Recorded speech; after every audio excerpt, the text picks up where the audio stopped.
Hi, this is Dr. Lawrence, and welcome to another edition of Living in Wellness. Now, I was reading the paper on the weekend, and I flipped through some pages, and there was one article that was on breast milk. Yes, that's breast milk. Now, it's obviously interesting for me at the moment because my wife is just about to give birth in about 4 weeks' time.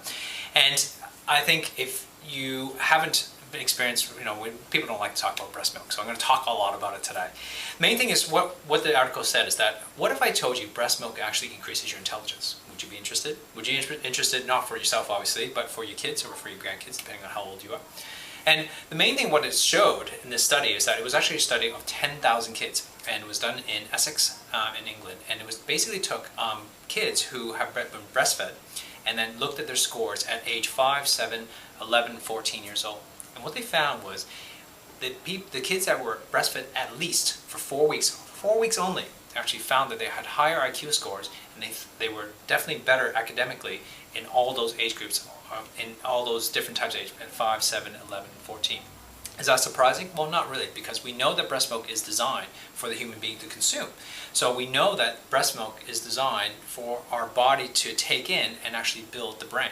Now, the difference between breast milk and cow's milk is a massive difference, because cow's milk is meant to build a calf, right? To build a calf's brain and a calf's body. Now, what's interesting is that in a child, when they're first born, it takes a long time for a child to develop their brain, and it actually takes many years to develop, right? That's why a child doesn't actually walk until about a year into life, and so therefore they don't need as much protein in their body. What they do need initially is a lot of fat, and that's why breast milk has a lot of protein as well, but it has a lot of fat, which basically helps develop the brain over their lifetime, especially in the first 2 years.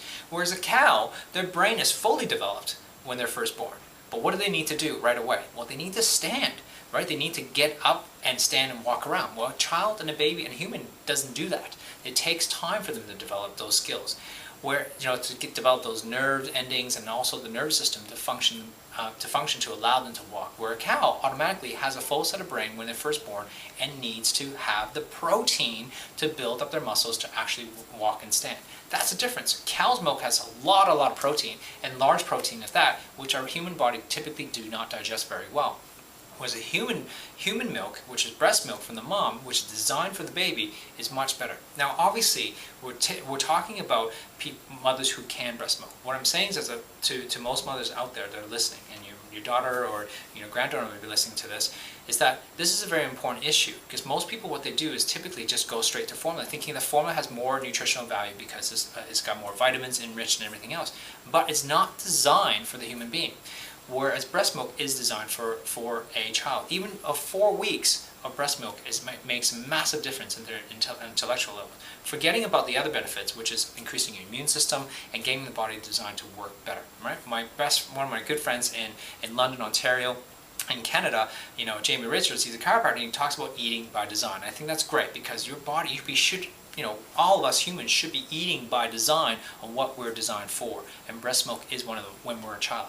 And it stops usually about 1 year to 2 years of birth, and then basically you move into what we develop as human foods that are designed for us. You don't have breast milk for the rest of your life, obviously, but it's very, very essential in that first critical period. So for those moms who are debating whether to have formula or breast milk, I encourage you, I plead with you, to try to have breast milk fed babies all the way through as long as you can. Now, I know it can be difficult, but if you have that mindset at the beginning, before the baby's born, and know that you're going to persevere, your chances of you sticking through it's going to be a lot better. When you're sort of debating it before the birth, typically you will kind of just ease to the side of what's easier and what's much more comfortable for you, which obviously breastfeeding can be uncomfortable in the beginning. But if you persevere, it will become easier and easier, and if it doesn't latch on, and the baby that has difficulty latching on properly or is not feeding well, or you have decreased milk supply, it may be something that you need to get a chiropractor to check your child or yourself. It may be not latching properly. So those are some of the things that we can look at and talk about too as well. But like I said, some people may not be able to breastfeed, and I understand that. But for those of you who can and should, really try to encourage other people to really breastfeed and allow that process to happen naturally, because your child will benefit in the long run. And like I said, this study has shown that well into the teenage years, the benefit of breastfed babies have made an impact in their life. So I'm Dr. Lawrence. If you have comments or anything that you want to talk about this, what I'm just talking about, breastfed babies or breastfeeding in general, leave a comment below or give me a call and send me an email. Take care.